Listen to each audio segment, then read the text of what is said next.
everybody. It is the Dev Talk Show on February 17th of 2021. Thank you for being here. And thanks to my co-host, Andy Schwam, who is right there on the screen. And we know behind the scenes is Rich Ross making this look as great as it is. And we also have our special guest, Sam Basu here. Sam, it's great to see you. How you doing?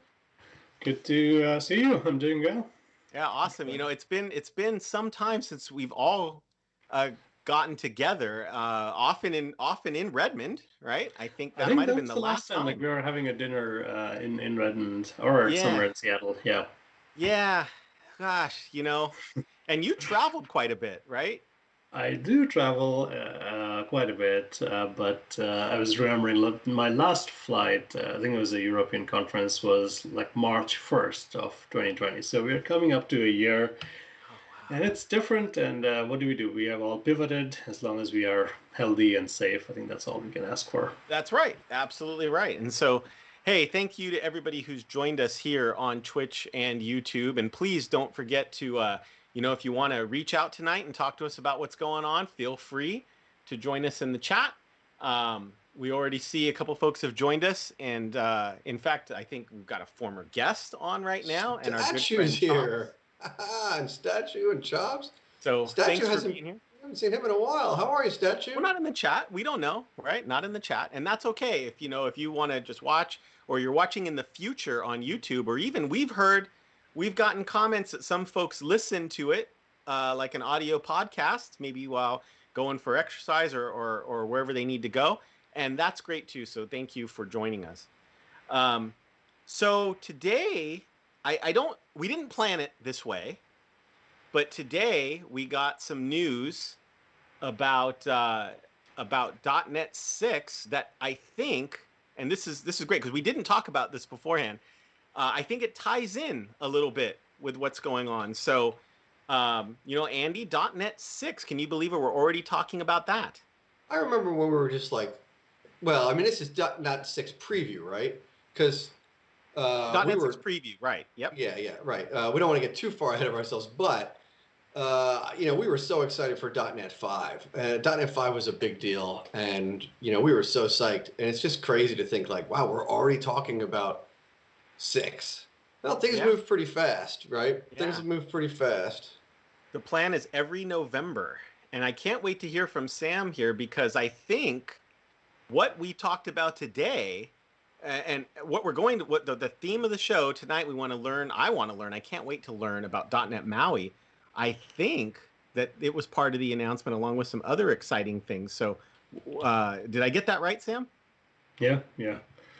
And before we started, I see Statue.net having pizza and Yeah. relaxing. And that's the mode we are in. Like, I've had dinner. I was telling Andy, like, the kid is in bed, so I can talk however much you have me until you kick me out.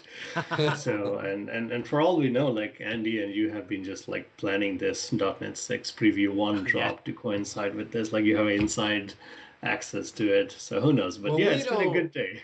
Yeah, we don't like to brag, but Yeah. I mean, I have all the Scots on speed dial. I got Hunter Oh, Hanselman okay. and Scott Goo, and I talked to them. I said, "Listen, Sam's coming on the show. It would be really convenient." And they said, "Well, we weren't going to do that, Andy, but for you and for Sam in particular, we'd be happy to do that." So yeah, that's the way that works. Yeah. It's actually been a bit of a surprise because so Microsoft has a big thing.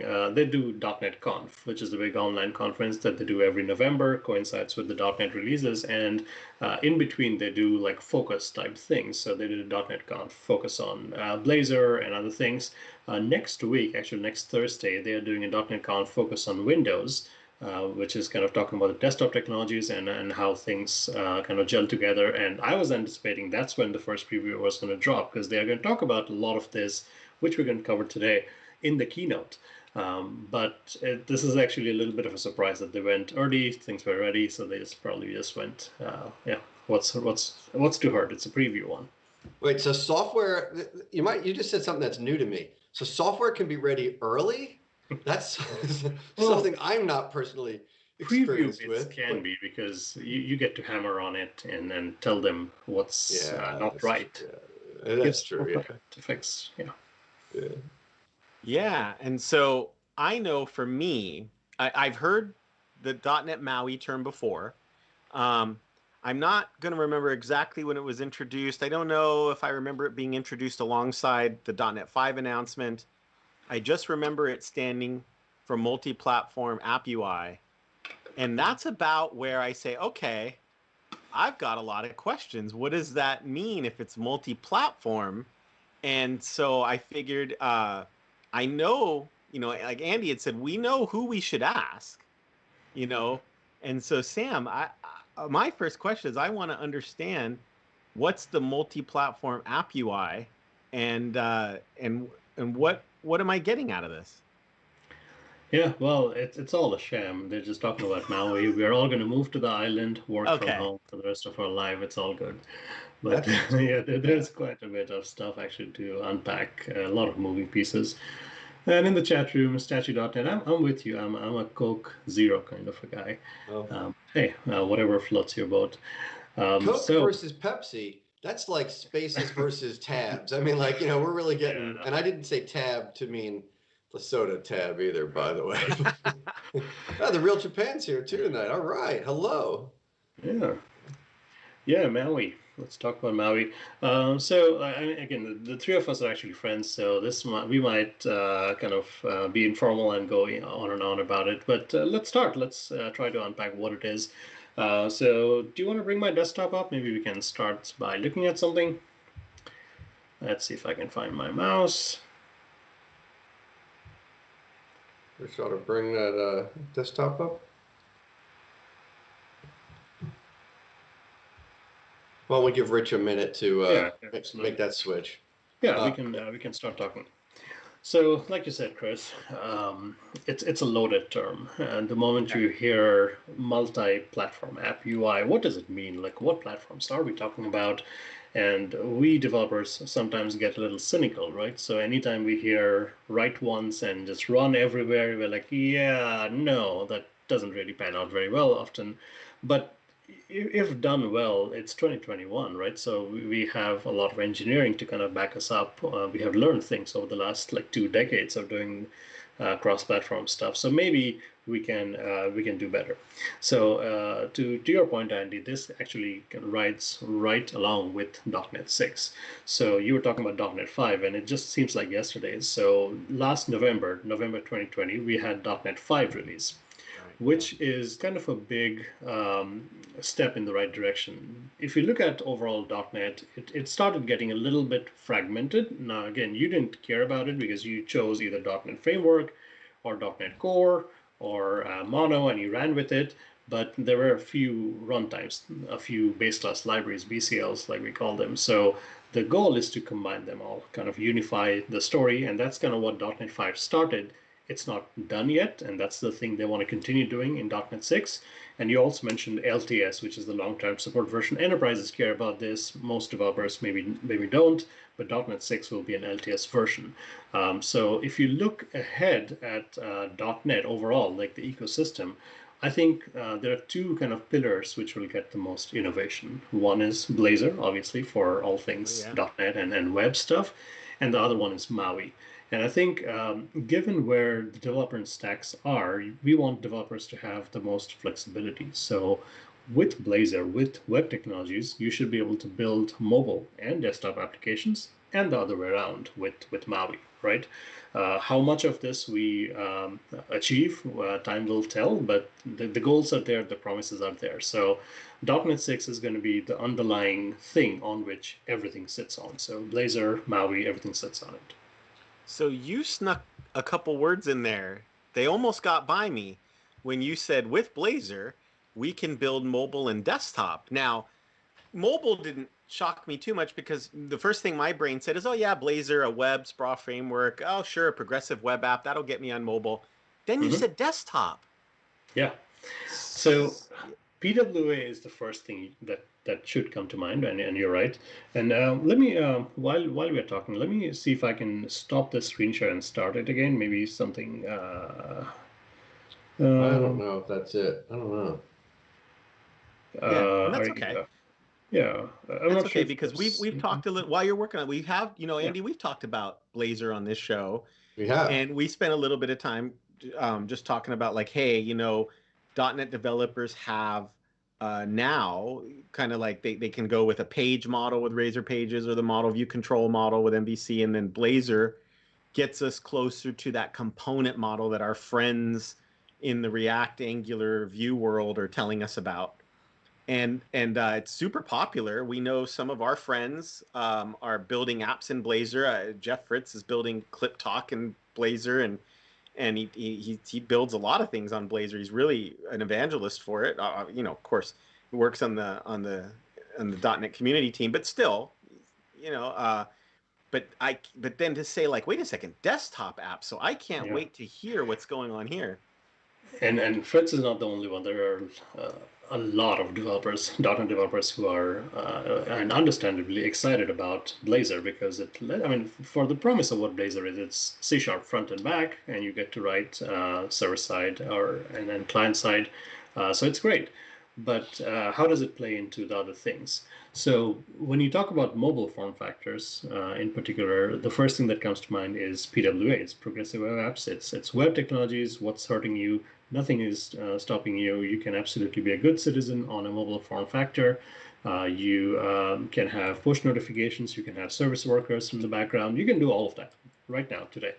Okay. But could you actually build native apps with Blazor? That's where the catch is, because if you look down in your phones, a large majority of our apps are native. If not, like there might be web technologies within a shell, but they are out in the app store that you go and get, and that's what most mobile customers are used to. And again, if you are building Blazor applications in an enterprise or by yourself, it's more than likely that's not the only thing you're doing. You most likely have some desktop apps that you're supporting, and most enterprise workflows do depend on desktop apps, right? So can we stretch Blazor to desktop? And the answer is obviously yes, because otherwise we would not be talking about it.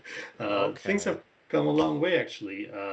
There are some big things that we started with, and things have kind of changed and evolved a little bit. So it's plenty exciting that you can build native mobile and native desktop apps with Blazor now. And that's part of .NET 6. It's all part of the whole .NET MAUI thing. So that's built into .NET 6, Blazor desktop. And so we're not talking about, because one of the early ideas I think people had was Blazor with Electron, right? You put it in that Electron shell, and it's like, okay, you have a desktop app, sort of. And this is great, by the way. We're talking about Blazor. We haven't even gotten to Maui yet, right? But Yeah, there's right. so much good stuff going on. Sounds like this is all tying together. It is. Yeah. So, Andy, you're not off, because think about what desktop is, right? You have to have rendering. You have to run things somewhere, and Electron started this all, right? Electron, it gets maybe a little bit of a bad rap, but it is really the first time we started seeing web stuff run nicely on desktop. If we look down at some of the most commonly used apps we use every day, like Slack and Figma and Teams and VS Code for all that we care. Yeah. It is a web app. It's running entirely inside of Electron. And I would go on to say, like, the best thing that VS Code does is not the extensions, not the code and everything else. It's just how well it manages resources. So even with everything, it's not bloating up your system. So all of these are Electron apps, and Electron is proven and tried and tested. It works. It absolutely works. The two things that Electron gets dinged on right now is the kind of the promise of Electron itself. Electron obviously has always said, we want to give you stability on what to build on. So when you start an Electron app, hello world, they give you two things. One is they give you Chromium. So you have a fixed browser shell that knows exactly what the capabilities are. You're not depending on the OS. And then it also ships with Node.js, which gives you some of the OS integrations. So it's 2021. You might ask, like, how many users are already on Evergreen browsers anyways, right? How many users maybe already have Node.js or similar runtimes? Do we really need to bundle these two things with Electron? So that's the only thing that Electron gets asked about. And it essentially has an impact on the size of the app that you're building and also the memory footprint as you go along, because it's a Chrome thread that you're spinning up. So that's where Electron is. And when Blazor first came out, like I remember like Steve Sanderson and other folks from the Blazor team, like this was one of the first things they tried experimenting on, and it still works. Like Blazor with Electron absolutely works. And if you have sturdy desktops that you're deploying to, that is absolutely a legit solution. There's nothing taking away from that. You can do that.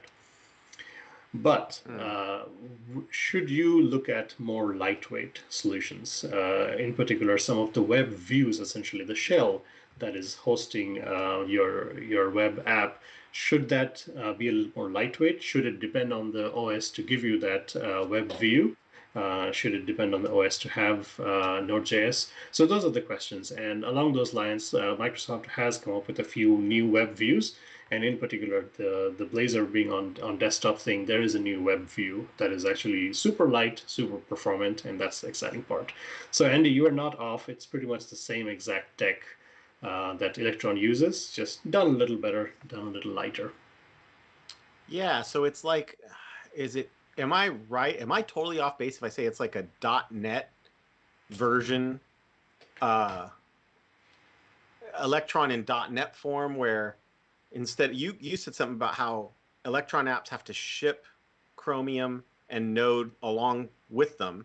Mm-hmm. But if in some future .NET 5, .NET 6, I almost called it .NET Core because like I know it's the continuation, but if .NET 6 is on more machines, Right. maybe it's on Windows machines, maybe in some future it's on Windows machines by default, or maybe it's just so easy to ship that that's okay as a common runtime. That's our way in to Yeah. desktop apps. Exactly.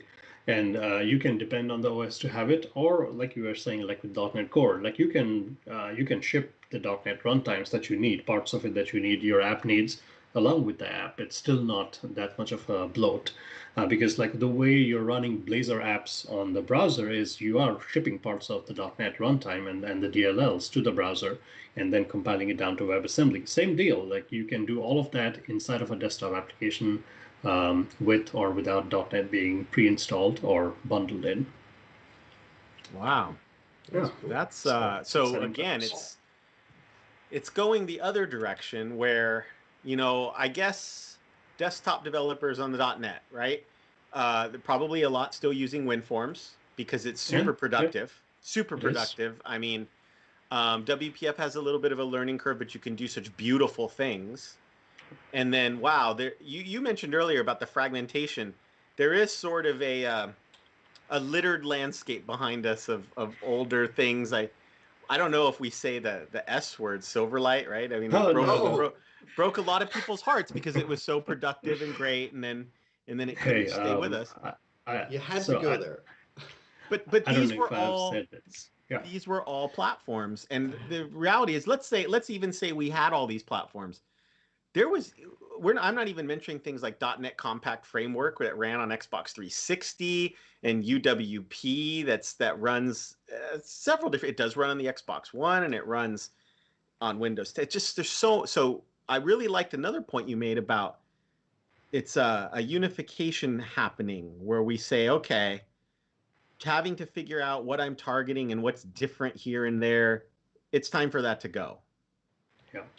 And in the chat room, Z-Man Filet is asking you to strike your tongue because you said the S word. Yeah. But well, wouldn't it be because I will admit I do know who that is, and so I have to apologize because I know that must have struck deeply, Z-Man Philly. So the reason I wear a hat anytime on the internet is because I've had a few gray hairs, and we have all seen technologies come and die. Like we are sitting on a heap of older technologies. That's how things move forward. For what it matters, I've done like 2 years of serious Silverlight dev. Okay, Yep, 3 there's years nothing for wrong. me. Yep. Okay, there you go. Yeah, Nothing wrong with the stack. I dove in. I was ready. I was committed to it. So I like set my career on that. I thought like, this is gonna be great. I was ahead of the curve, and well, we know how that worked out. But the point was, it was another .NET. It was another. Here we go. We're talking about Silverlight. We're talking about Blazor. Like I'm like ready to let's go on Maui, man. Right? And we even got a question in the thing. And if you want to share your screen, we can get your screen up. Why don't we take a look at Sam? Is that cool with you? Do you want to get into that? Yeah. No, I do want to. And here comes your screen. There it is. Oh, can you see it? I've got Sam's a car Yeah, is you up. can see it. Oh, it's my car. It's just sitting in my garage. I just got it Yeah. yesterday. I'm kidding. We were just talking about this before we went live. This is Right. the Audi e-tron. It's electric and it's nice. All right, look at that. I see my desktop. Perfect. So now let's talk. Um, so yeah, in a ways, this is unifying things. There was nothing wrong with Silverlight. The dev experience was great. The plugins model just never scaled. WebAssembly, thankfully, nobody owns it. It's a uh, uniform global standard. Okay, so let's talk about Maui, and this actually ties in directly into what Maui is doing. So I'm going to pull up two things here. And we're on Twitch, right? Yeah, so I will Yep. not pull up a PowerPoint deck, although I might use some imagery because sometimes the imagery helps to kind of Yeah, get the sure. message across. Okay, so let's pull up this one and let's do .NET 6 because that's the one that you folks coordinated to go live just today. No, not the download thing, and the blog post, this one here. So, excuse me, this is the way I'm envisioning it. And again, I don't work for Microsoft, but Microsoft has a conference coming up in May, I think, that's Build, which is when we're going to see more of this flushed out. So they're kind of sticking to their timelines here. They had informally said you'll have a couple of previews before Build. So all of this is preview 1. Today's kind of day 0 of it. And then we go all the way until November, so expect a ton of previews and then GA in November. And yeah, like Andy said, this is LTS. So what's in it? And if you look into where Maui sits, it's a big part of what they're doing. And yeah, let me put up some images that might help. In fact, I was doing a talk for a German audience this morning on, guess what, Maui. So this is actually fun. That's why you had the Audi up on the. Yeah, I had to impress the Germans, Okay, so let me make this a little bigger, maybe. Okay, so this is .NET 5 as we know it, right? And this is great. It's that unified thing we are talking about, but it's not the full truth, actually, because there are inside of this little purple box, there are multiple things going on. So with .NET 5, they actually merged the best parts of .NET Core and the mono runtime and the way to get into WebAssembly, that's done for Blazor, but they have not done the merging for Xamarin. So what you're going to see in .NET 6 is the runtime for Xamarin also coming together to make a consistent .NET. Because if we go up a little bit, hang on, I don't know if folks in the chat room have done Xamarin, so hang on, let me pull up Xamarin. So this is where Xamarin started, and this is where we stand today. There are two ways of doing Xamarin apps, right? And this is where Maui kind of plays in. So first thing we learned was we can write some shared C#, and we had iOS and Android and Windows. You could build those heads separately, and it's great because you're writing those heads natively, you're sharing C#. Now, with .NET MAUI, another thing they're trying to solve is give developers more confidence in what the stack is, how many platforms you can reach, kind of cater to some of the gnawing problems that have been around for Xamarin devs. So this is called Xamarin iOS or Xamarin Android, but going forward with .NET 6, this will just be .NET for iOS and .NET for Android.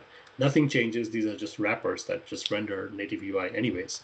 But then for Xamarin.Forms, which is kind of more of the abstraction, we have a shared UI layer here, which can be defined in either C# or XAML, and then you have those heads, which are native.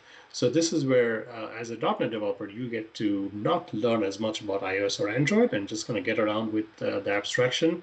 Although in reality, you do kind of need to know sometimes what the native stack is doing. And actually, this is nice where you can jump in from Xamarin to render native UI just like on iOS if you wanted to at any time. So you can mix and match Xamarin.Forms with native. So this is where we stand right now. And this is the part that is evolving because of a couple of things.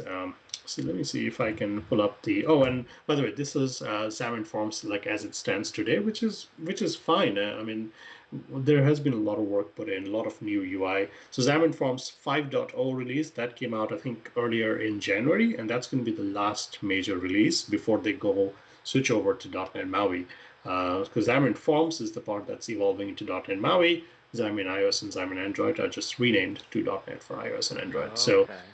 yeah, so a lot of work has already gone in. Like these two things are big, hot reload and hot restart. The web guys who do mobile with things like NativeScript or React Native or Flutter for that matter, those guys have a much quicker dev loop because they're using things like Webpack and it's all components. They can ship it out and it's much more quicker. Things are a little more complicated with Xamarin.Forms because it's not just in time compilation, it is ahead of time. So things need to be compiled down and baked out before you can throw it out as a native UI, and that took some time. So your dev experience of changing something and seeing it in your simulator, in your apps was a little slow. So they have been working on this.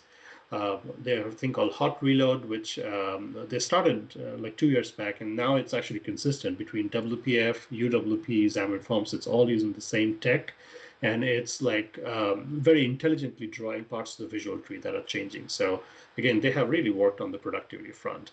But here are, and Xamarin Essential gives you access to some of the native APIs, which has always been there. So let me talk about some of the things that they're trying to solve. So this is kind of one of the basic things that they talk about. It's the evolution of Xamarin.Forms. It's targeting .NET 6 and all of that.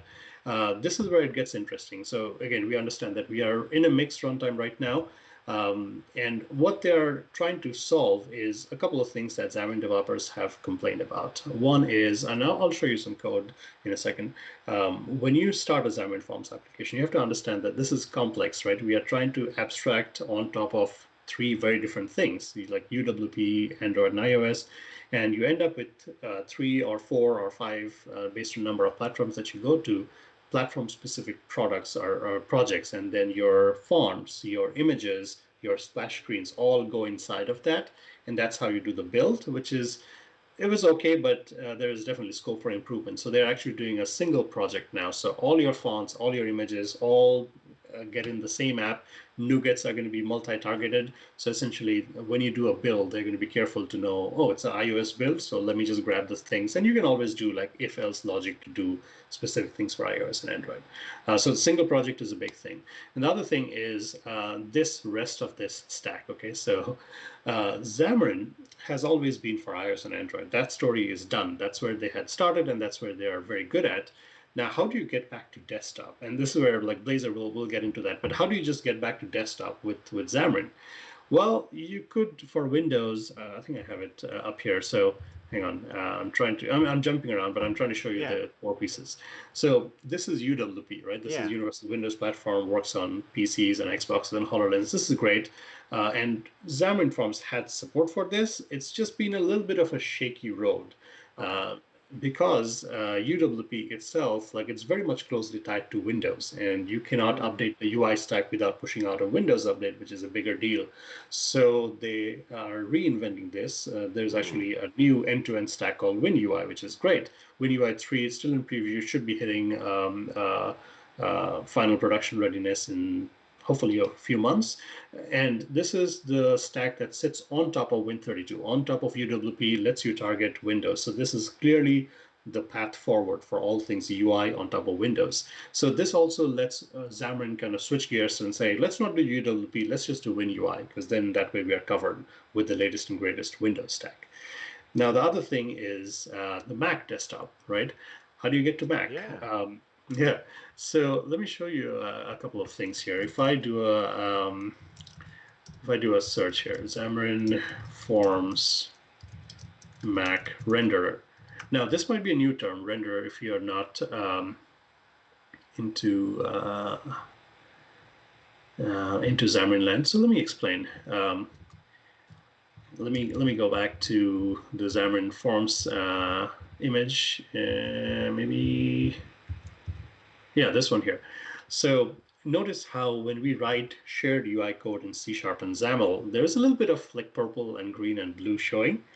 What that is a little bit of native UI that you might need to know, but the magic actually happens right in that layer. There are specific things called renderers, which can take your C# and XAML and render corresponding native elements on each platform, right? So when you say, give me a button, it renders a native button on iOS, on Android, and any other platform that you want to hit, right? So that's always been the case. And since Xamarin.Forms is now open source, the community has stepped up and said, hey, we can write renders for other things.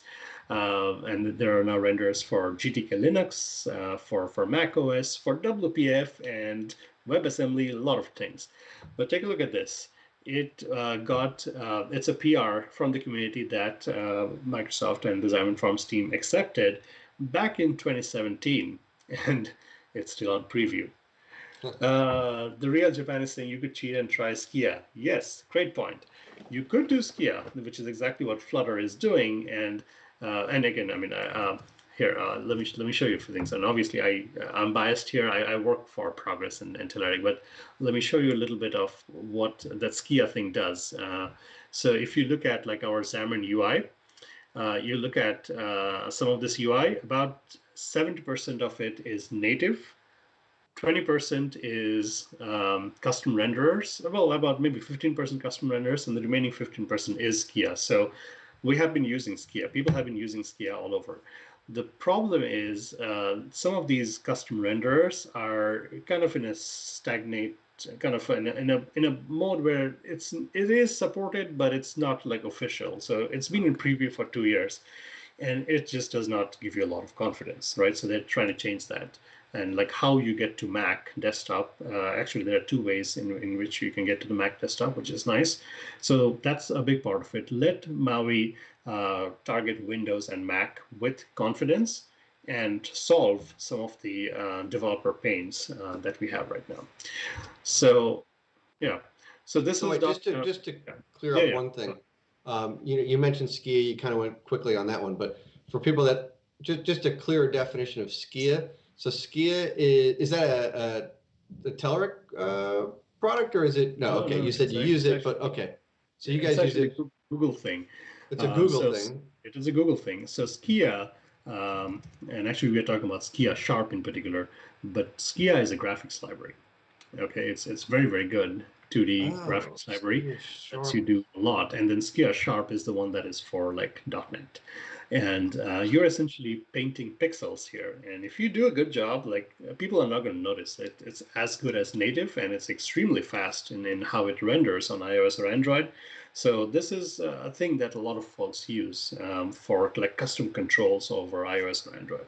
That's cool. Now, just to be clear, the Real Japan, when the Real Japan wrote Skia Sharp, that is, I read that as like a Yoda quote, like Skia Sharp, that is, but the Real Japan was saying Skia Sharp, that is, and so that's why it's sometimes good to clarify some of these terminology for people. And the Real Japan, when you say Googles, I'm actually not Googling, I'm Binging, right? I might be the only person outside of Microsoft who uses Bing heavily, but that is my search engine, and I'm sticking to it. Well, I think he meant that you even said it, right? That Google Skia was a Google graphics library. Oh, I see. That's what I meant. The Google's thing. So I mean, for folks who are even brand new to Xamarin, like there might be folks listening to the show, maybe watching in the future, and they say, look, I know what Xamarin is. I always knew of it. It was the cross-platform thing that you could make mobile apps with, and then Microsoft bought it. But there's a pivot here with Xamarin.Forms because, and I need you to correct me on this, is originally with Xamarin you had to build the UI multiple times, I think, and then the common logic lived. You tried to have, but Xamarin.Forms was an attempt or the first shot at saying, hold on a second, what if we could give you a common UI and then we took care of the details? Yeah, and exactly. And it's Xamarin.Forms that is what we're continuing to evolve here, just with a new name. Yes, absolutely. So this is where we started. This is exactly your point, Chris. Like the first thing we started doing back in 2011, I think, when so Xamarin had a long road. Like there were mono touch, and mono Android. This is where this started. Like you first writing a shared C# layer, that's the DLL that you inject in your app, and then you're writing these heads separately. But this became wildly more popular than Xamarin iOS or Xamarin Android because it's an abstraction. You get to write XAML, you get to write C#, and they do the heavy lifting of rendering the native UI.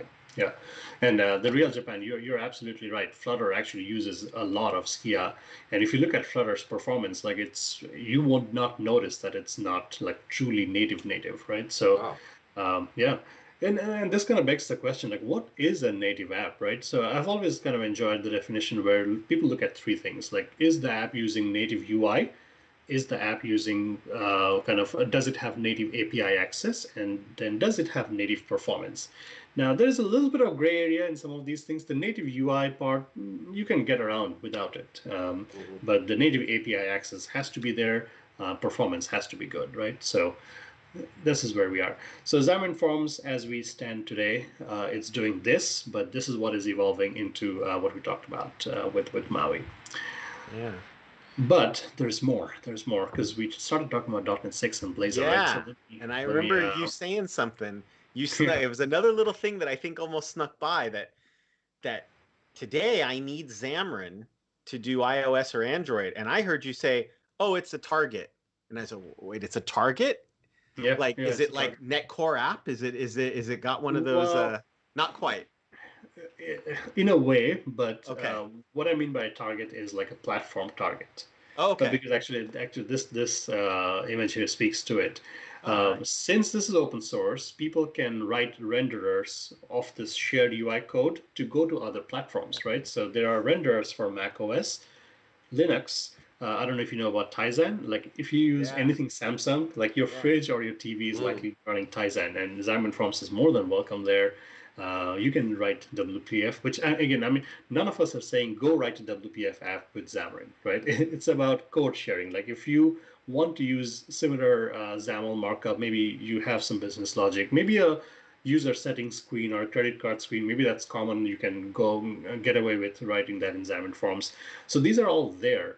But again, it just does not give you a lot of confidence unless Microsoft does it. So out of all of these things, they are picking to go with macOS and Windows first. And again, maybe in future they will do other things. And by Windows, like it is not WPF anymore. It is now WinUI because that's the stack that we sit on. It's the latest and greatest Windows stack, so why not? Make sense? Yeah. Yeah. Okay.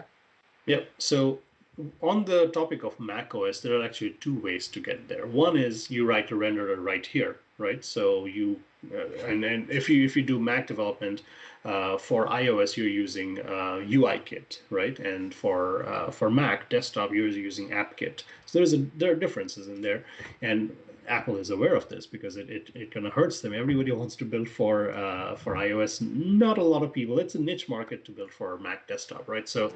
they have this thing called Mac Catalyst, which started off being called Marzipan. But essentially, what this is Apple saying, yes, we have an issue. We would like your iPhone or more predominantly your iPad apps to run on a Mac. Like I'm on Mac OS Catalina here on my dev machine. I have a little productivity MacBook, and I'm running Big Sur on that. So iPad apps are actually very welcome. There are more than dozens of apps that are iPad apps that run just fine on a Mac. So that's the catalyst point. You essentially get a bigger real estate. You get to use some of the APIs if you want to integrate with AppKit, and the SDKs like Xcode is really pushing on this front to make sure that when you build an iPad app, it is easy for you to just go reach the Mac desktop. And Xamarin.Forms wants to ride that wave because every one of those iOS apps can be written in Xamarin.Forms. There is nothing stopping you. So could we use Catalyst to also reach the Mac desktop in a much more sure-footed way? Because like this is an Apple-approved way, right? So it should be good. So that's the Mac angle of targeting it. Make sense? Yeah. Cool. So that's all the XAML and C Sharp-ish part. And then let's talk about Blazor because that's where we started. Yeah. So Blazor is pure web tech, right? We know this. We have seen these like diagrams many times over from the Blazor team. This is where they started. It's server-side Blazor. You have a shadow DOM, and you maintain the DOM with a SignalR bridge, and it's real-time. It's great for like enterprises and line of business apps. And then I think it was like mid 2020 when like WebAssembly thing kind of became like done. So Mm. Yeah. that's Blazor WebAssembly. So you're literally running no strings attached to the server. You're running everything in the client side, just like JavaScript, great performance, and you're shipping .NET DLLs and Razor component engine, and everything is happy on the browser. So we have Blazor. And to your point, Chris, like the first thing you think of is, oh, we can write a PWA, and absolutely you can. But if you look at the native stack, then the way Blazor is working WebAssembly, it is using Mono, right? Which is the same thing that Xamarin uses. So how far of a stretch is it to say, yeah, let's just, instead of going straight to WebAssembly, can we use Mono to actually render some native stuff, which is what Xamarin does, right? So there's a thing now called, so many terms here, isn't it? So it's called Blazor Mobile Bindings, right? It still says experimental, but again, I mean, this is kind of what they're doing. So this is where you get to write Blazor code, which is like Razor syntax. Looking at the chat room, not a big fan of PWAs though, but I'm a mobile dev, so I'm a bit biased. Yes, Real Japan, you're right. I think PWAs have a space, like if it's a simple app that you're trying to push out and you're okay with the web, then yeah, nothing wrong with it. But you don't have those deep OS integrations, and you don't have App Store presence, and so on and so forth. So this is a way in which developers get to write Blazor. And this is a little bit of like smoke and mirrors here, because what you're essentially sitting on top of is Xamarin.Forms, right? So you get to write things that look a little bit like Blazor, but it is purely Xamarin.Forms under the covers. No magic going on, right? So if you look at the user interface components here, they have a list. Like there's like a good like 24 or so controls. Like every one of these controls, like this is the way Xamarin.Forms works. You start with a page, which is kind of the view of a thing that you're looking at on your mobile phone. Then you have layout components. Then you have all of these different types of UI elements, and you have some specialized components. So they have taken all of Xamarin.Forms and provided wrappers so you can write Blazor code on top of it. It just renders native UI for iOS and Android. So as a developer, I don't, clarify that for me. I don't need to know Xamarin. Because they handle that part for me. That's the shim at the top level or something like that. And maybe it's helpful for me to know a little bit about it. You mentioned that before, kind of thing. But basically, I'm writing Blazor, and I can get. Wow, that's interesting. You write Blazor and you get an iOS and Android app kind of for free. Now the reality is it's not going to be entirely seamless. Like if I maintain a Xamarin app and Andy, you are all in on Blazor, you don't want to touch Xamarin. And again, this is the reality. Xamarin.Forms, as nice as it is, there is quite a bit of a learning curve, right? It's not easy for someone to just jump in and start being productive right away, because you are dealing with XAML, you're dealing with C#.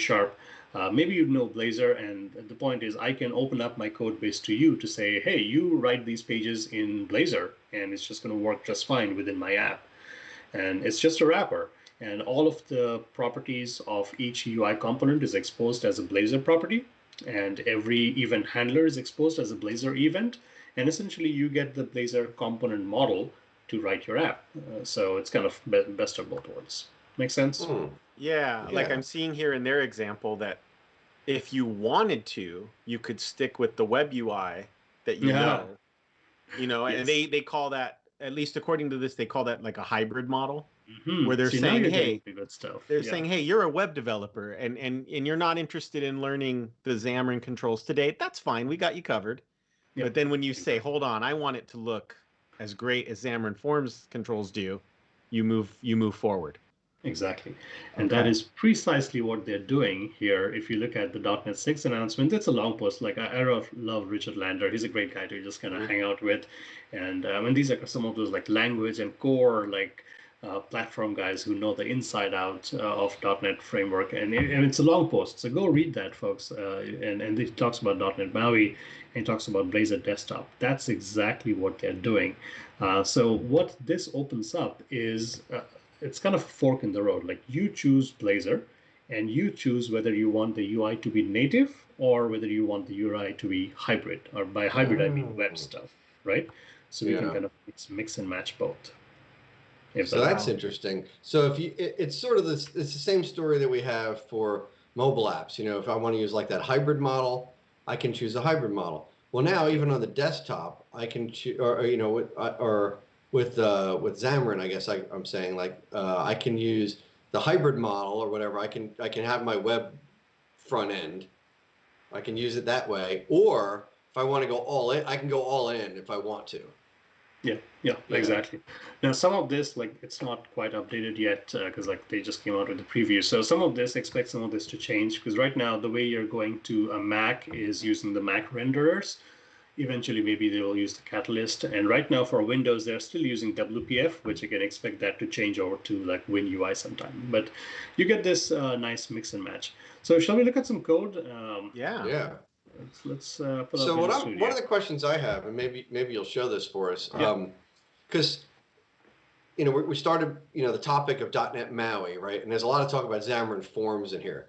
And so if you're a Xamarin.Forms developer, are you still doing like the same? Is it the same kind of code, or is it like MAUI really something new, or is that just a new name? Yeah, okay, so David Ortno, who's the PM for Xamarin.Forms, I'm sure like he's tired of this question. Everybody is asking the same question, like, is XAML dead?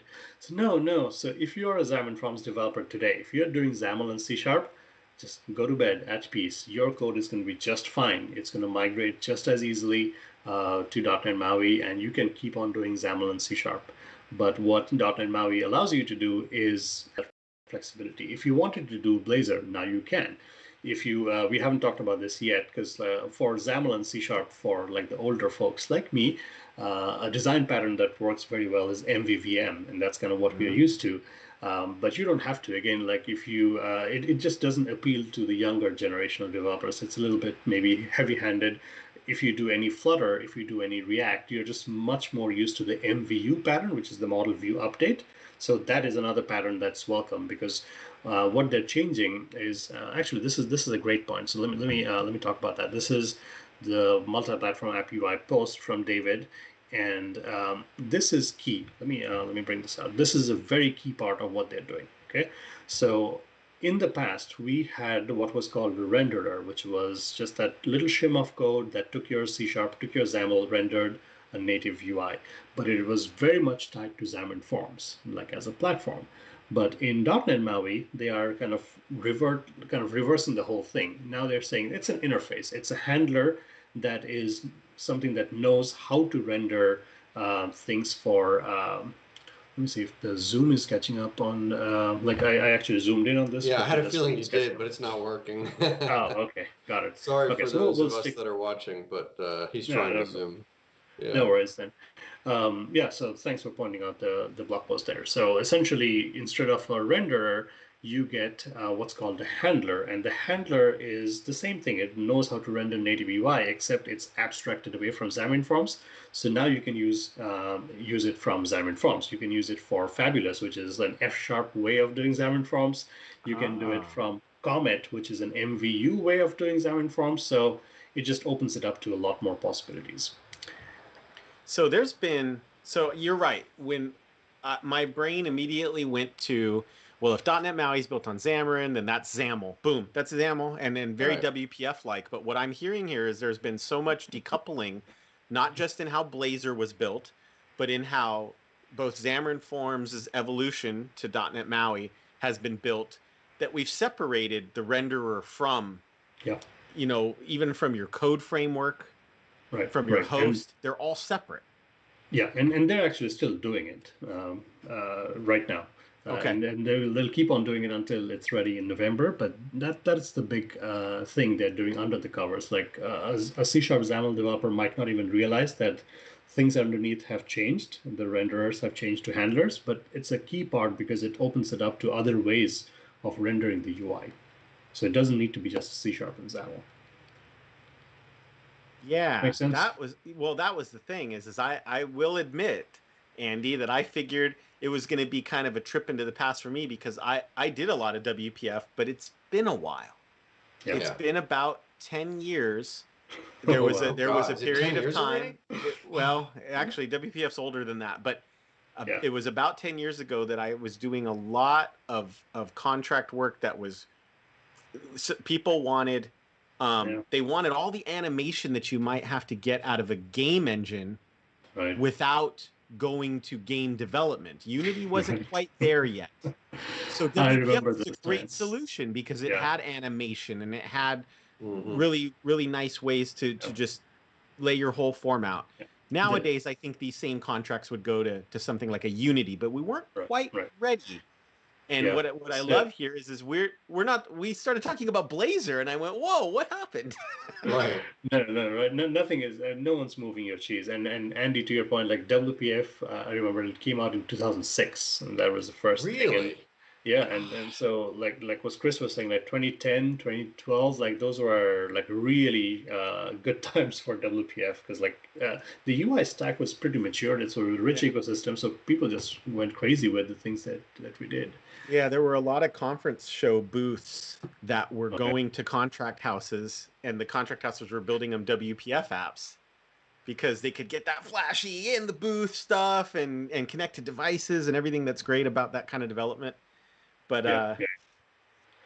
Yeah, this is cool. I'll try posting the links here, and Andy, feel free to as well.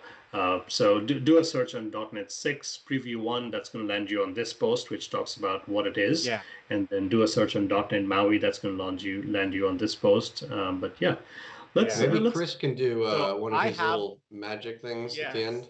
So I actually have those two in my list, and I plan to.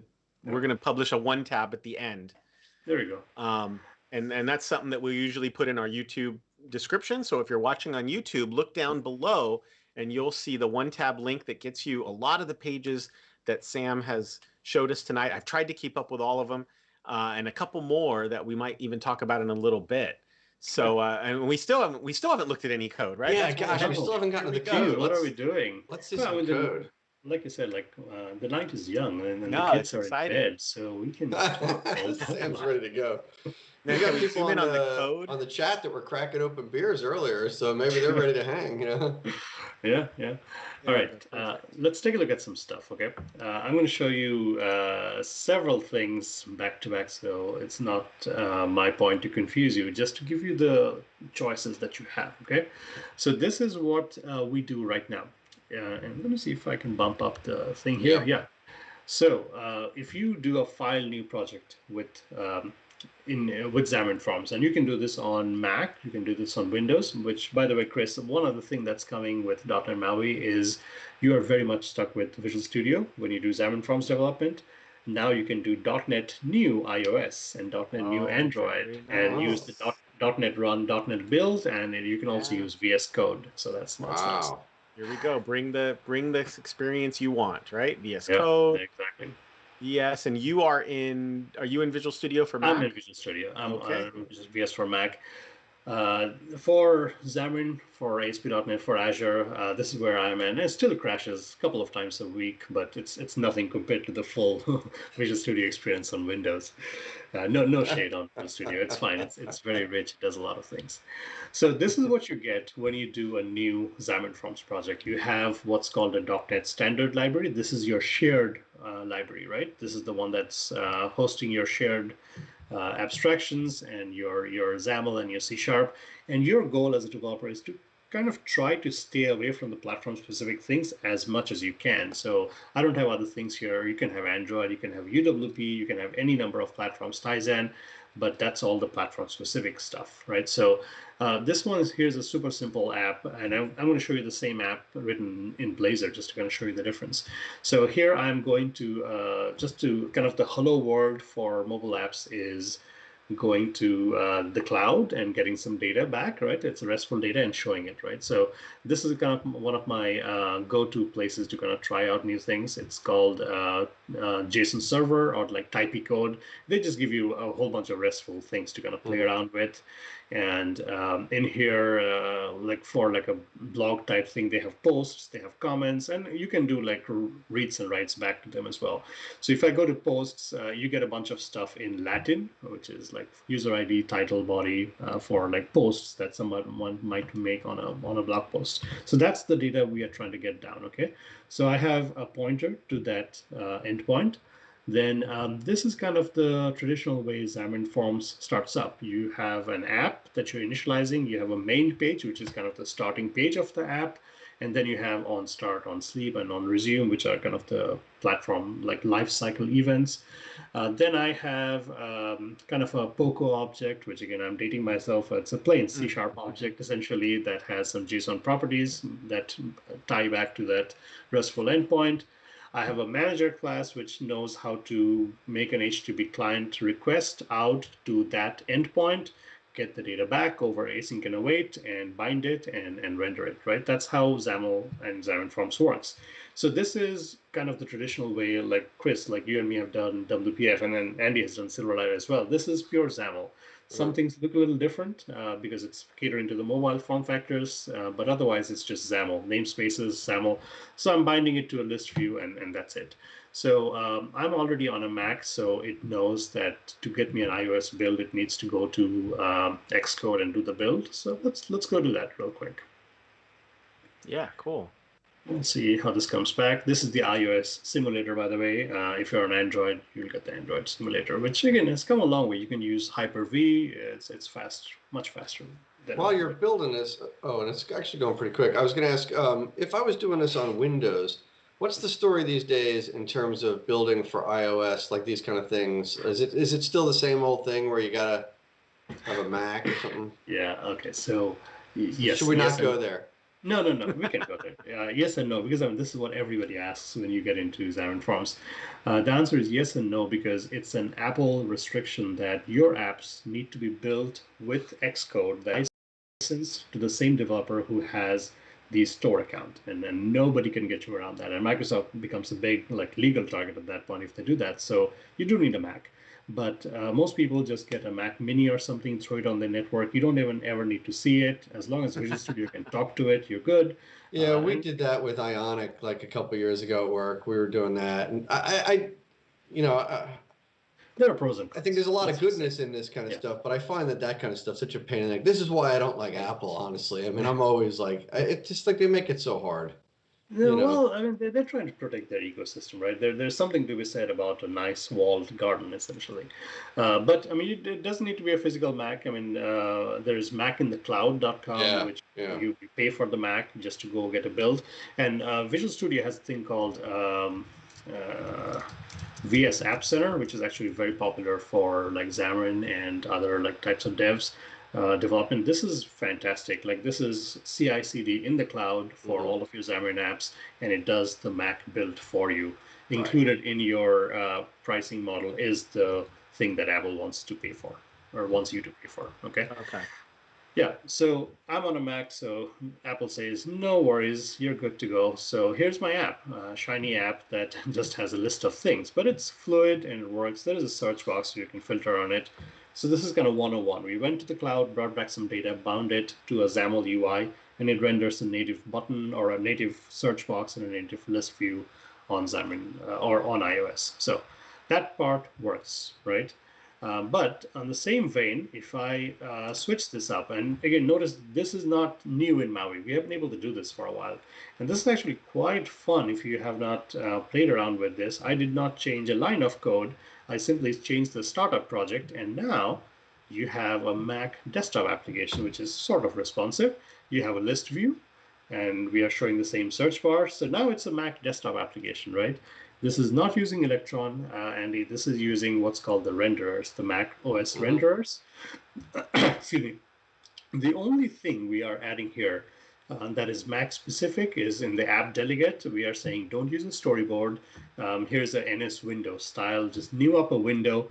We give it some dimensions and we say forms.init. So we are saying let Xamarin.Forms do the painting for that window, and now it's a Mac desktop application.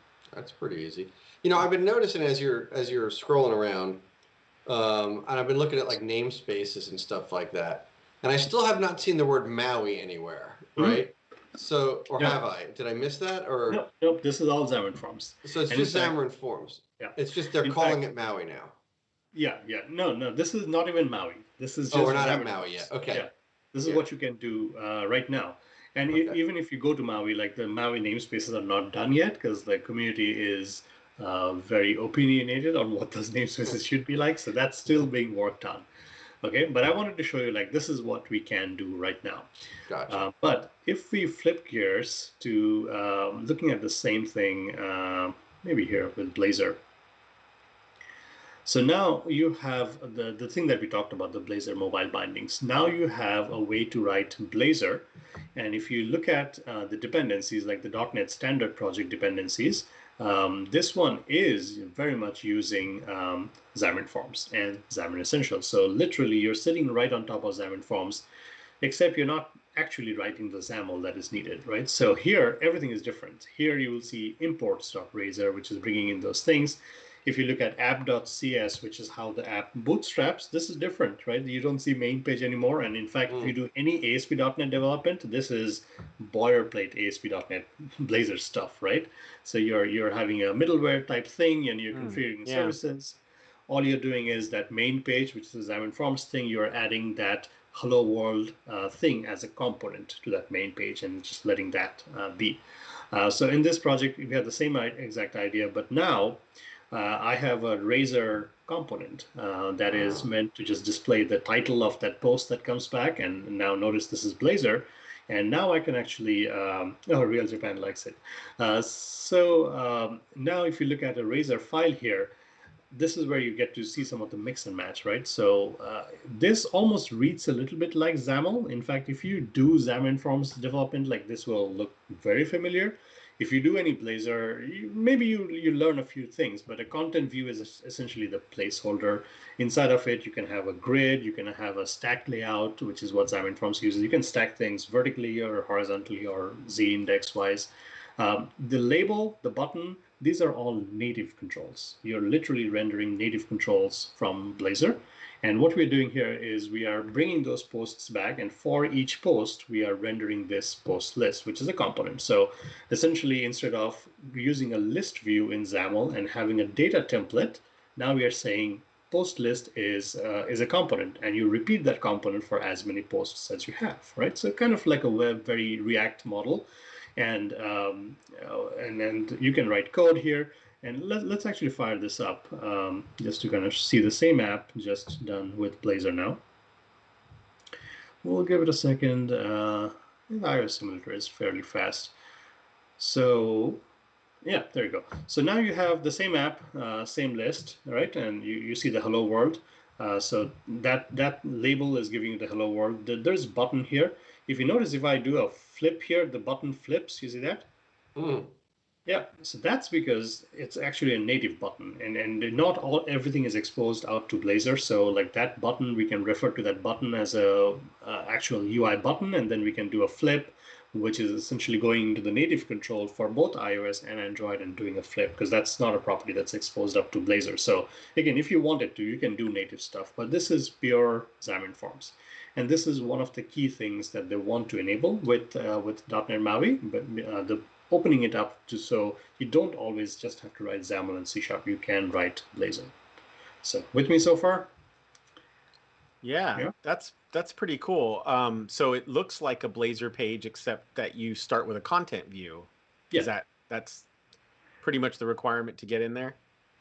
You can do a few other things. I mean, content view is one of the most popular used one, but you can do like a master detail page view. Oh, okay, good. You can do like a hamburger menu thing which slides out. So you have a couple of content placeholders. Now, let's talk about another one, which is a similar idea, but now we are mixing and matching a little bit of Blazor and a little bit of native and hybrid, which is what you are referring to. So here you will see it's a pure Blazor play. If you look at main.razor, right? So now we are still in the .NET Standard project. In here are some interesting things. There's a folder here called Web UI, and there's a thing called www.root, which is pure web stuff. So what's going on here? So you're serving up JavaScript and images and other things.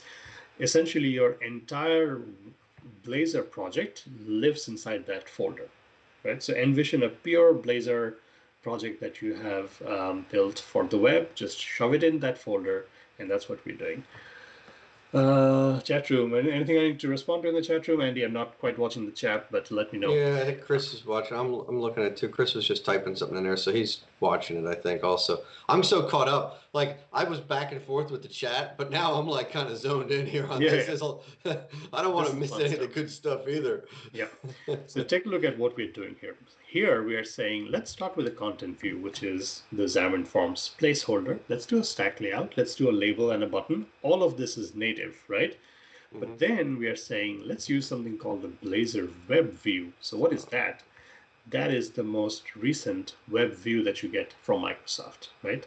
Okay. And this is a web view that you get to put in anything you want. Like you can put it inside of a Xamarin.Forms app, you can put it inside of a Blazor app, or not a Blazor app, but like anything else. Like if you use like the latest WinUI stack, you have a web view to show web content. It's the same thing, but now it's just wrapped up inside of a Blazor thing. So what this web view is doing, it's just saying, go render this component. It's just called web UI, just by convention. Everything inside of that is just now a component. And if you look at web UI and the pages and the things inside of it, this index.razor, this is straight up Blazor, right? Everything JavaScript, all of the fetch data counter component, this is like hello world JavaScript or Blazor stuff, right? So let's go ahead and run this. Wait, do me a favor. If you go back to that other, the component that housed right here. So I could probably have, maybe I have to have that content view or some top level wrapper, right? But I don't need the stack layout above, right? No, in other words, I could go as hybrid-y as I want, right? Yeah. I can skew in both directions there, right? Yeah, exactly. So Real Japan is saying this is the hybrid approach, all right? So if you want to knock out all of this, just go to town. Just go all out hybrid, right? So then all you will do is just fire up this content view and just stick in that Blazor web view inside of it. That's it. It's a pure web app. Yeah. Interesting. But what it does is it lets you mix and match if you wanted to, right? So this is actually fun if you look at the app that comes up in the simulator. So now you see like this hello world, you see that? And that increment button, that's 0. Now, this is all native stuff, right? See that? When I mean, that's an iOS button, by the way, so that it looks a little flat with that material design. But anything below that, that's the Blazor web view, right? So, and it's actually sharing components. So this is the classic like Blazor hello world thing. So if I go into counter, you see we've seen that one before. Blazor, so you click the counter, See that counter is now shared with the native. Oh, look at that! Well, how's that work? Oh.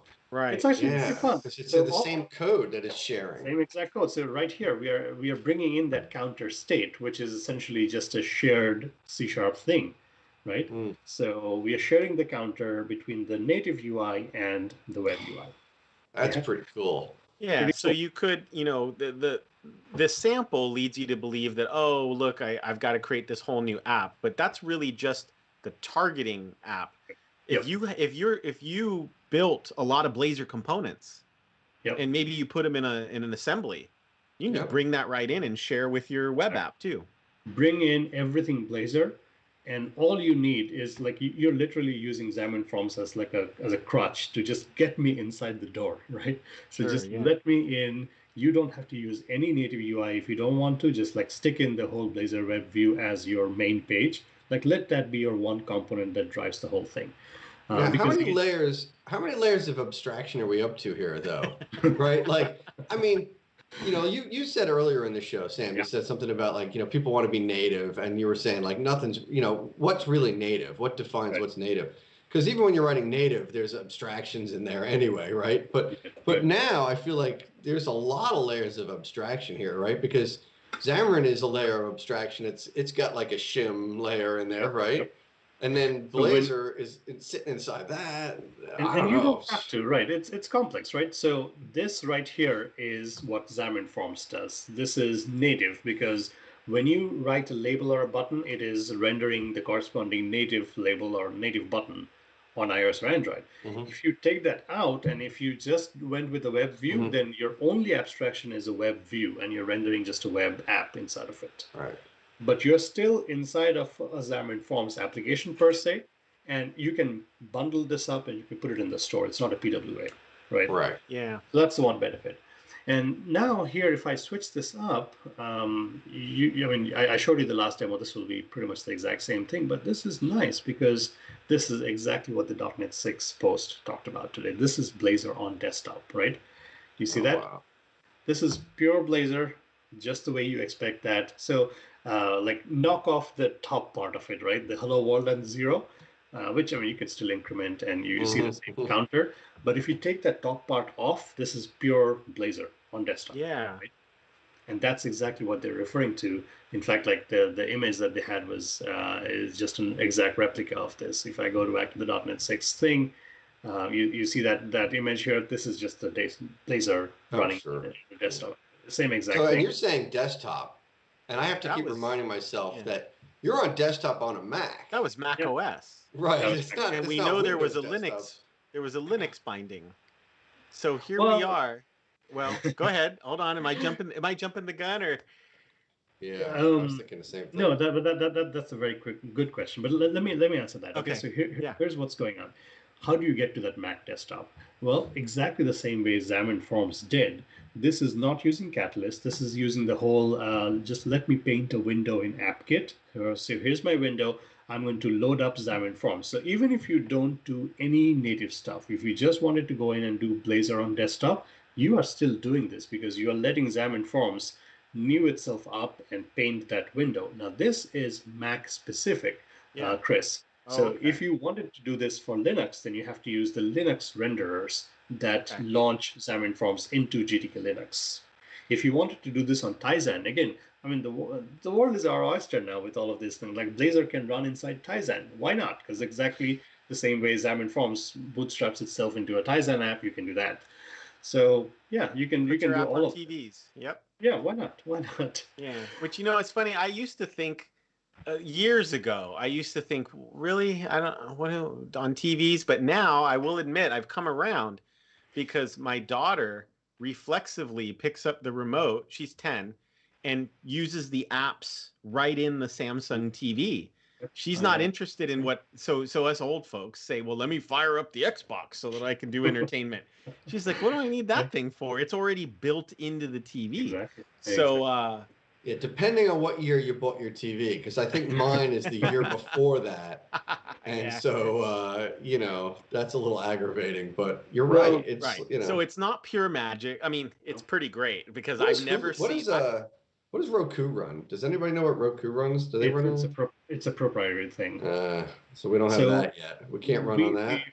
Chris, to your point, like we have 2 Samsung TVs, 3 in fact, and we don't have any streaming devices anymore. Like we got rid of our Apple TVs, Roku, Fire TVs, like whatever, because it's all inbuilt. It's all web apps. It's all on Tizen right there, so you don't need to. So this is pretty exciting because that's exactly what they're doing to put Blazor on desktop. But there's more. There's always more, right? More? There's more because we haven't looked at the other side of Maui, right? That's true because we've been so busy looking at this Blazor Blazor stuff, right? Findings, yeah. Okay, so take a look at this one here. Okay, this is different from the way we reached Mac before. So here we have a pure Xamarin.Forms solution, right? So if you look at the dependencies, we have Xamarin.Forms and Xamarin Essentials, which is kind of boilerplate stuff anyways. So we're not doing anything out of ordinary. In fact, this is just a file new project. This is what Xamarin.Forms gives you as a template. You get like a label that says, welcome to Xamarin.Forms and whatever, right? So let's run this on iOS first.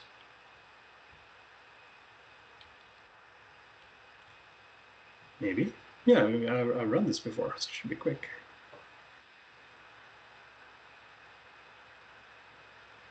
There you go. Okay, so this is just boilerplate Xamarin.Forms stuff, right? Nothing out of ordinary, just a single page. There's no navigation in the app whatsoever. It just says welcome. And by the way, let me show you this. Let me put this, because I'm in the habit of like running it not in debug mode. Let me actually run it in debug mode to show you that hot reload stuff. It's actually pretty fast, pretty quick. So now you have the app, and now you have this running. Hang on, let me. It might be difficult because I'm screen sharing.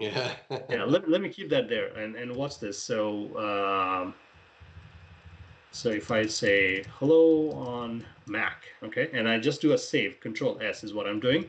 I go back and you see that? Yeah, that's sweet. That's pretty sweet. It's almost instantaneous. The hot reload is pretty nice. So this is boilerplate Xamarin.Forms.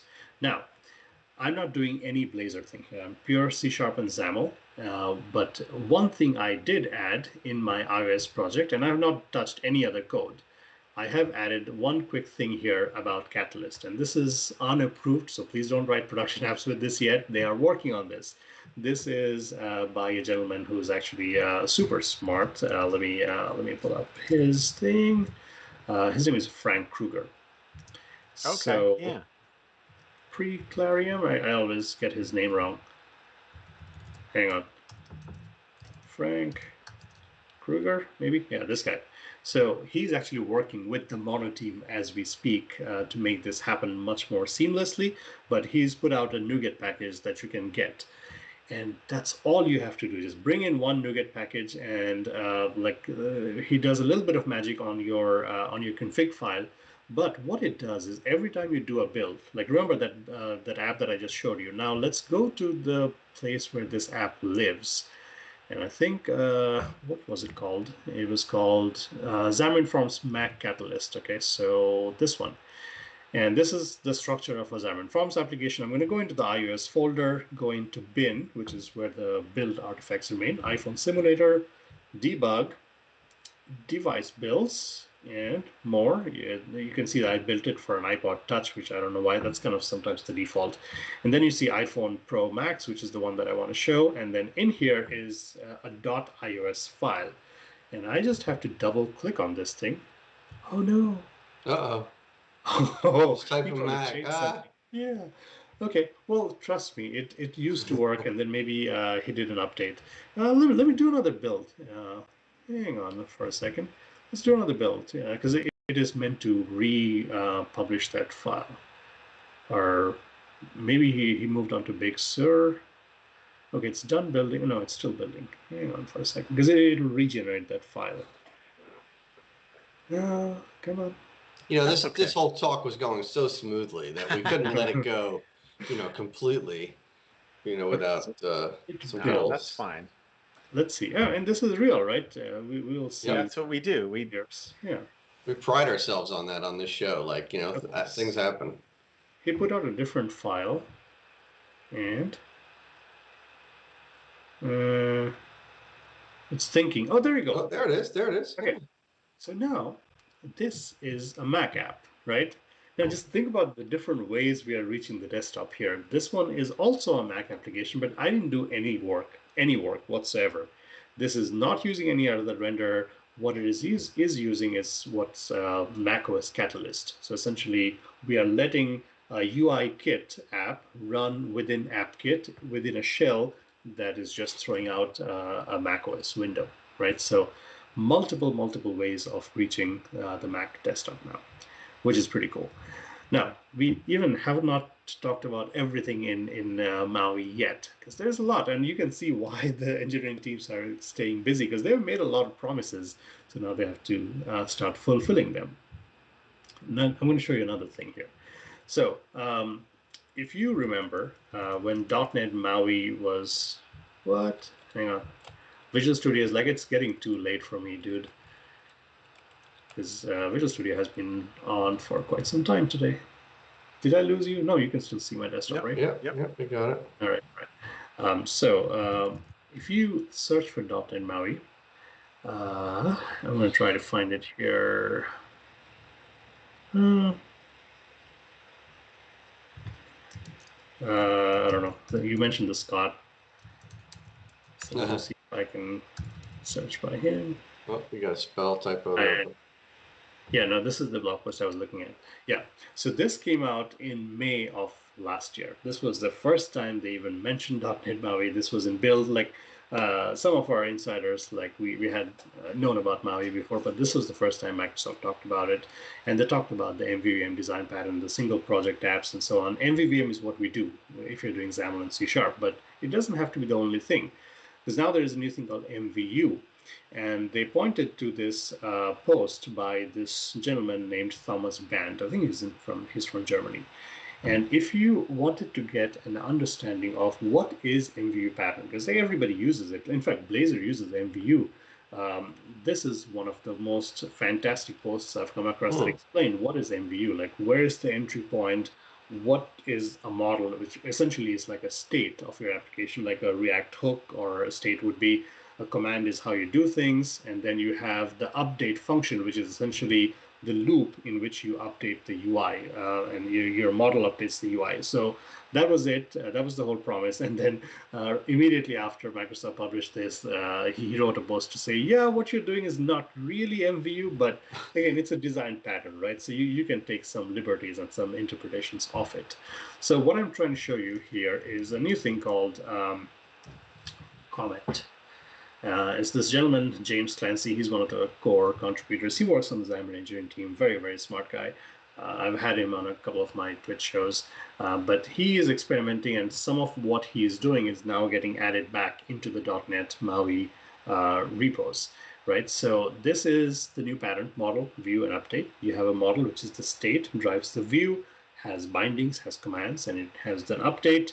And Chris and Andy, let me know if it's getting too late. I can stop anytime. If you have to attend to something, I can stop anytime. Okay. But this is fun. So, we've almost gone an hour and a half. Okay, let's do 6 more minutes and then we'll stop. How about that? Okay, Yeah, fair enough. Yeah. You knew what you were getting with me. I like it. Yeah. Hey, I went long on your show. I was on with Sam and his user group last week, the other day, just talking about Solid, and I went long too, so it's fair. Well, so this is what we are using, and if I show you the project here, Visual Studio said no, I did not want to load that. So give me a second to kill Visual Studio and bring it up.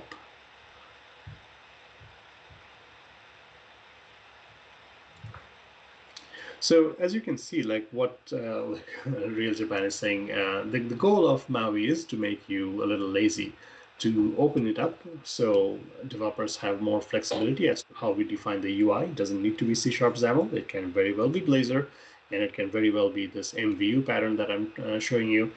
So just more choices, more ways of defining that UI. And okay, so Visual Studio is like, yeah, this is the last thing I'm going to do with you, Visual Studio, today, I promise. So this is an iOS or an Android app, but it's a little different because if you look at the dependencies, this one does not have Xamarin.Forms, right? Unlike Blazor, which was depending on Xamarin.Forms, this one does not have Xamarin.Forms because what it is using is some of those handlers that we talked about. So it is using the new thing. It's just not called a renderer, and it's using the new stack. So here you have a state, which is a counter, and then you have this body method, which is the update method, in which you do everything, right? So this is pretty apparent what it will do. So I'll still run it. So it is one-way data binding, but in a way it is two-way because you get to update the model, which updates the UI. So it's kind of like a loop, and it's a counter. Like, what do you expect? It's just got one text and one button, right? But what it does is kind of shows you the flexibility. Like, you have a choice now to be able to write UI for Xamarin.Forms or .NET MAUI in purely C# and in an MVU pattern, where you are just literally using a state to update parts of the page, and it's just different. And as a Xamarin.Forms developer, like, I might not like jump at it, but I can see like somebody with a Flutter background, somebody with a React background saying, oh yeah, this looks familiar, right? So this is just one other way in which you can build the UI. Make sense? Mm-hmm. Yeah. So we talked about a lot of things. Yeah. No, I like this idea. I like how it reminds me a little bit, not that I think maybe a lot of us did this, but you could compose your WinForms entirely from code, or maybe even a React developer might feel more at home with something like this. Sort of, if I squint a little bit, it kind of reminds me of that.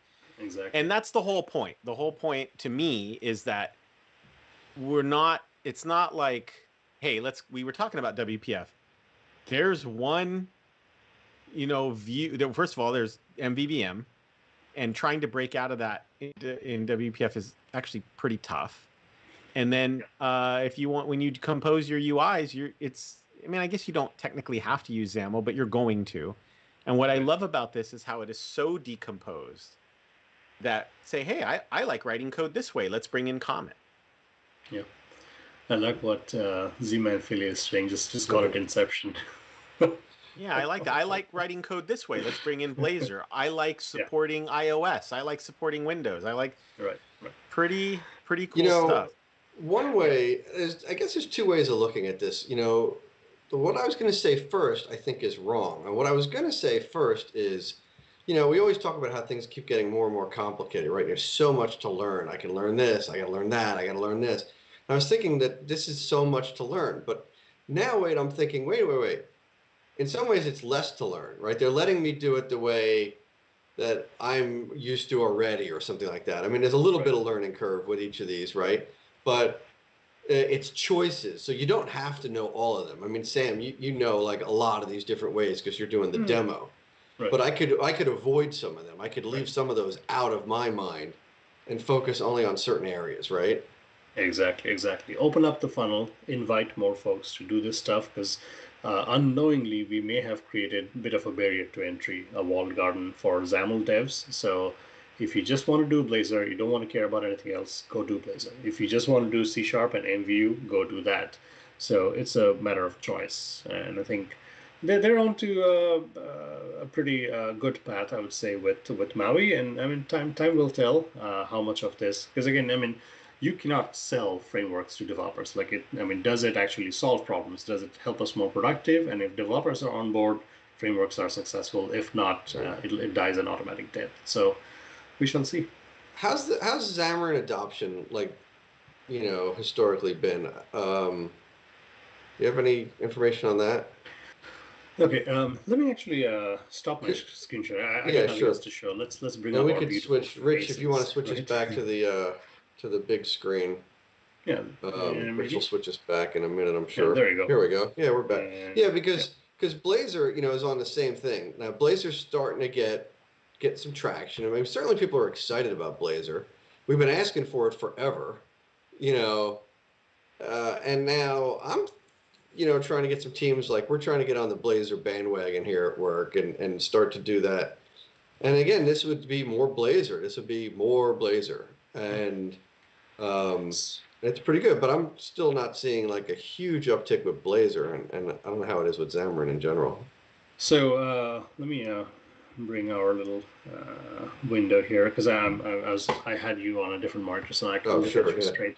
So Xamarin has always been a niche audience. It's not as big as the web folks who build mobile apps.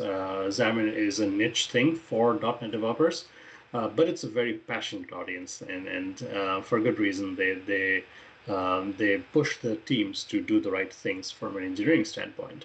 Blazor, on the other hand, I would say it's much more popular because it appeals to just about every C# dev, right? And like from the perspective of like Progress and Telerik UI, like our Blazor suites, I mean, enterprises and banks and different types of verticals, they're running with it. So you'll be surprised by how many people are writing production apps with Blazor right now. Oh, so really? This is, it's a lot. It's a very high demand mode. And that's good because, again, it kind of breathes new life into web apps for .NET developers. And so Blazor is here to stay.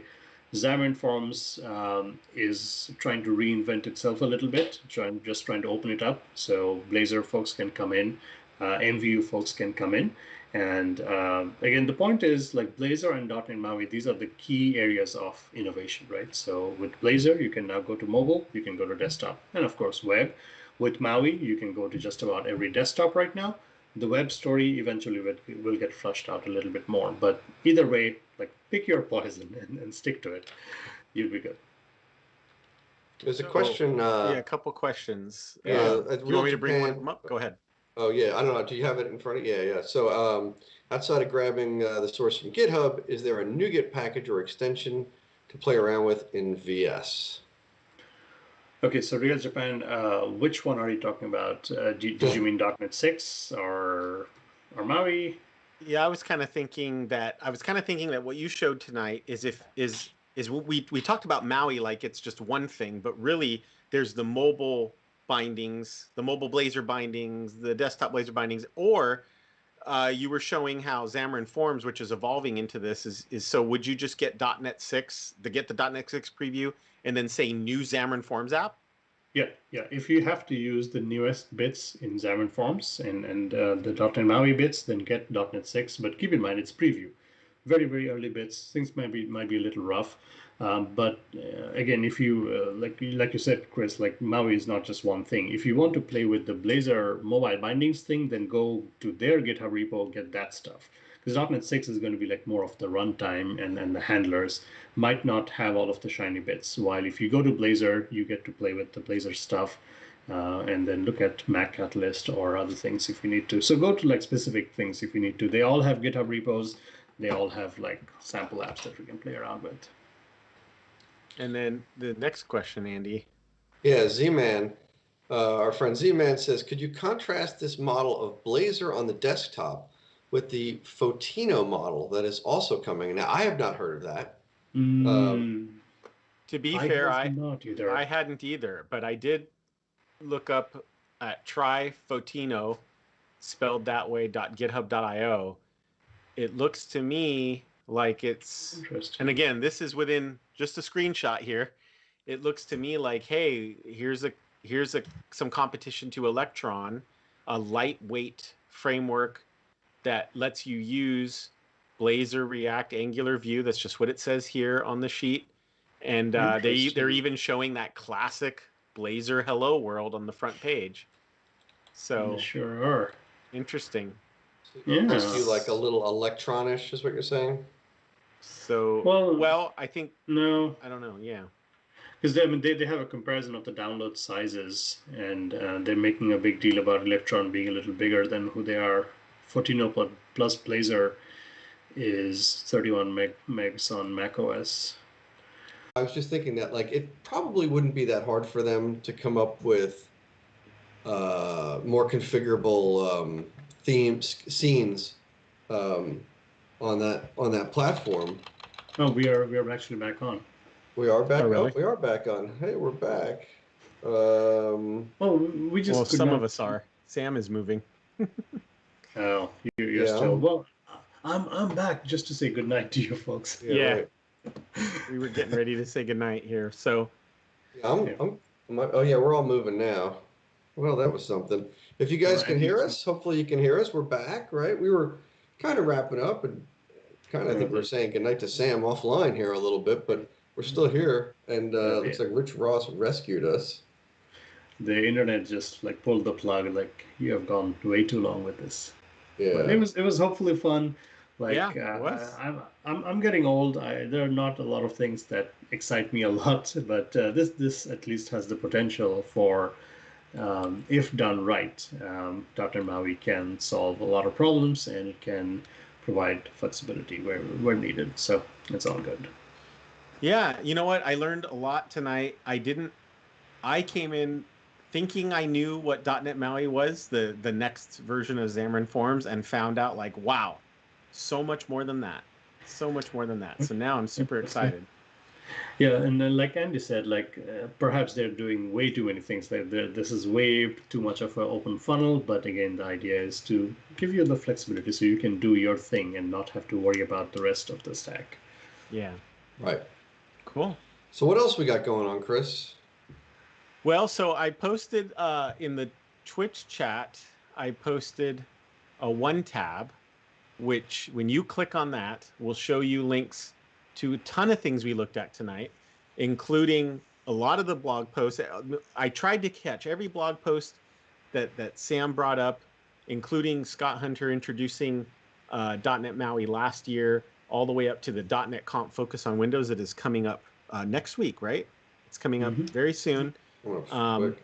You know, the blog posts announcing the .NET 6 preview today, including one by Sam, Blazor on desktop, that's got today's date on it. Hey. So make sure you check that out. Blogs on Telerik blogs, of course, as a developer advocate, right? And, you know, you can catch him on Twitter. Don't forget to check out upcoming shows on our Meetup site, and you can follow us on Twitter. You can catch us right here just by, if you're on Twitch, hit that follow button. If you're on YouTube, hit that red subscribe button so you know either when we go live or when videos like this one get posted. Other than that, the user group that you spoke at, is that video available, or do we want to make sure people know about going to the user group? I'll have to go check. Yeah, Ziva and Philly, thanks for hanging out with me. I'll have to go check. We normally post like the very next day, but everything that we do is let me post this right here actually, because like the raw videos must be there. Well, I didn't get it in the one tab, but I want to. If you have a YouTube channel, I want to make sure I get it in the description down below for YouTube viewers. Yeah, Code It Live. So, yeah, make sure you head over to They do Code a It lot Live. of stuff. It's kind of it's a cool channel. It's a little different than what I think some other people do, where it's like one person's channel. You've got what, like 4 people? Yeah, four of us dev advocates. We talk about .NET and React and Angular and whatever else we're doing. So you have a lot of content because you know it's 4 of you, but you're not all on the same shows. Like you know, you each have your own content, or maybe you do a group. Do you do a group thing also? Yeah, some of us, like we do at least 6 to 8 shows every week. So cool. That's a lot. Awesome. That's a lot of streaming. That's cool. All and right. we'll be here next week, right? Next Wednesday, 8:30 p.m. Do I still have you, Andy? Yeah, I'm still here. Okay, yeah. just double check. So anyways, we'll first of all, Sam, thank you so much. That was a tour de force. You just kept going with tons of dense information, cool demos. We saw it on a Mac, .NET 6, .NET MAUI. Andy, I'm excited. And hopefully everybody out there, if you caught us to the end, thank you for hanging with us. And we will see you all next time on the Dev Talk Show. Thanks for having me. Good night.